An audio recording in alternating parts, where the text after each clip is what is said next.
Hello everyone, in this video, let's talk about the new insider update or release for Obsidian 1.10. There's been a few updates to it and most of them are focused around bases. So I'm just going to go through a few of them here. This will be quick. Now, this is an insider release, so things could change possibly down the road. They typically do, and mostly for the better.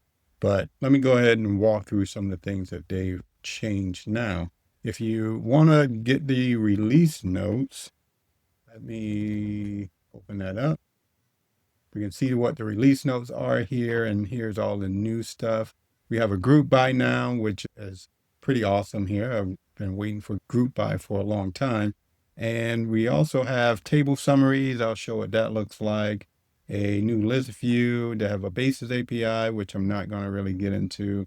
There's a map plugin so that you can visualize some of your stuff here on a map. If you put in the longitude and latitude, it's a little bit more involved than some of your other views that you have here.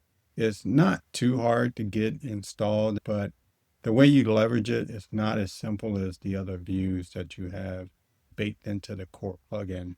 So yeah, it is what it is for now. You can navigate with the keyboard now. You can even copy and paste the bases or the tables now. And also there's some basic history where you can do Control Z type stuff here. So I'll show some of this here as well. If we go into the bases here, I have a test one set up. So the first one we'll take a look at is easily the group by. And the group by is simply set up, but it is in the sort. It's hidden a little bit. Some other applications like capacities have a dedicated area where it says group by. Here you will have to click on the sort. When you go into the sort, you have group by and you have sort by in here. I think this is fine, but again, it will take, once you find it where it is, it's easy to get to and it keeps the UI a little bit clean here. So once you're in here, you can come in here and you can change what is being grouped by. All right, for this here, I will use the file extension, but you can use whatever other properties you have on here. It's pretty easy for me to use the file extension without having to actually put any properties in the actual files themselves. So you can see how it does split things apart. There is no Kanban view, so you can't go from left to right and right to left type of deal. But right now, at least you do get the group by view here for like you would in a spreadsheet.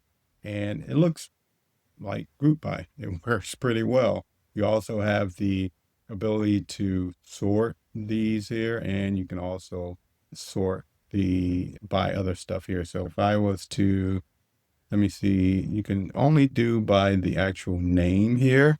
They don't have options for, say, the dates or anything, but you do have a sort by here, and you can choose a property. So I'm not sure. Let's say if I choose created time, we can see that this one did sort where it has more than one, but it didn't sort the group by. You also have a summarize feature that they've added in here, and this one's pretty cool. So when you do summarize, I've added a property here, and it's a number type just to show what the summarize does.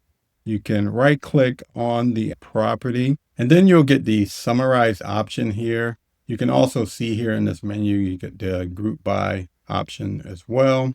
And if I hit summarize, it will give you some default options of what you can actually do based on the property and the property type. So this one is a number property type. So you can see it gives you can check the averages, how many are empty, how many are filled, the biggest number in there, the median number, the minimum. You have something formula here for the range. And if you want to actually see what the formulas are, you can click on those and you can edit them, or you can just take a look at what they look like, maybe for use in a different function property that you might want to create yourself. But you can get the sum. All of these default ones are here. And if I go ahead and click on it, you can see it adds it to the base for you. So these here, I think this is a pretty good option. If you want to click on another one here and summarize, we have the file extension one there. Let's see what the options are. They give you options for which ones are empty, filled, another one with a range, and which ones are unique. Yeah, if you click on these here, let me see what happens if I click on them. Okay, it just adds it underneath and it doesn't mess with the previous summarize that I did in this other table. So another thing here is we do have a new view. And if we come in here into the bases, let's go ahead and click on table. I have one here, just view at the bottom. If I want to change this here to a list view now, I can change this. And let's just call this list. I'm going to show it here. And we can see here in this list view that, yeah, it simply lists everything out for you. Right now, you don't see the other properties on there. If I come in here and because I have, actually, we'll just add properties to this one here.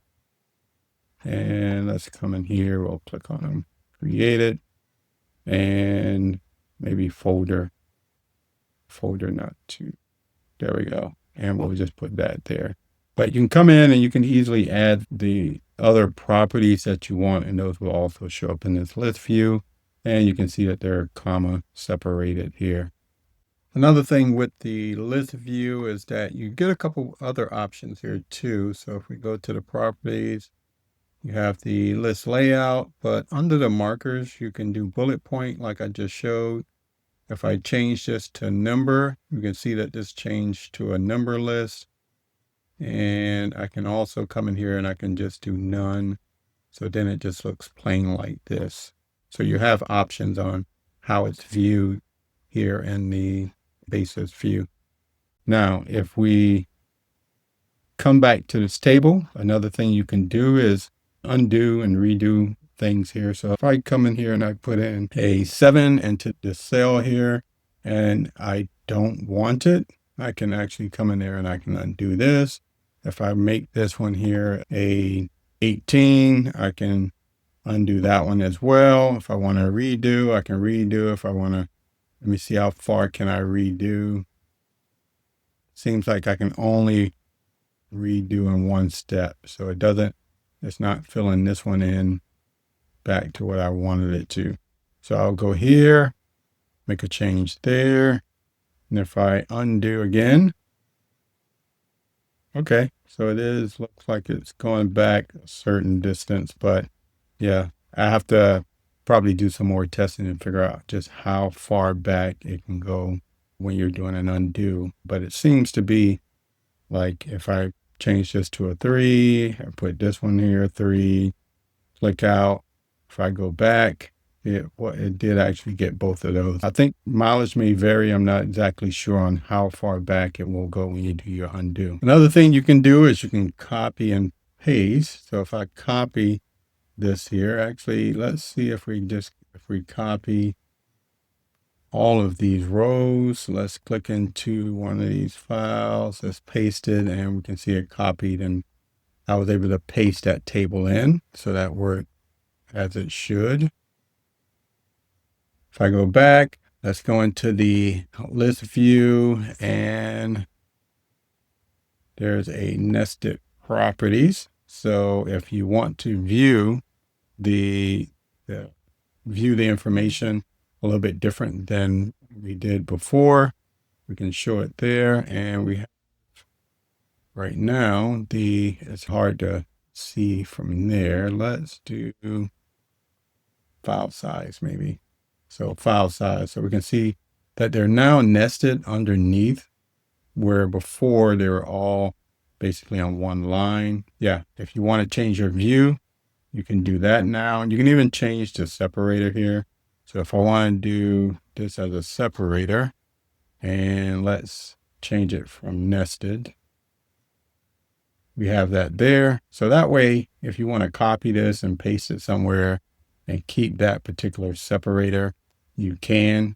Yeah, it's nice that they've added it in and made it customizable here. We'll put that back to a comma. And let's see, what else do we have in there? Pretty much talked about everything in this list. As I said, there's this new map view, but I won't get into it, and the initial basis API that I will not get into here. But this is just a quick look at this new update that they've released. You get the group by, summarize, and a list view are the biggest ones that are there. And yeah, I think they're slowly improving. The basis feature is already pretty powerful, but it's nice that they have the group by, and hopefully the Kanban view will come next so that you can get that Trello Kanban type functionality. So that's going to be it for this video. If you like the content, don't forget to like and subscribe to the channel. And until the next time, have a nice day.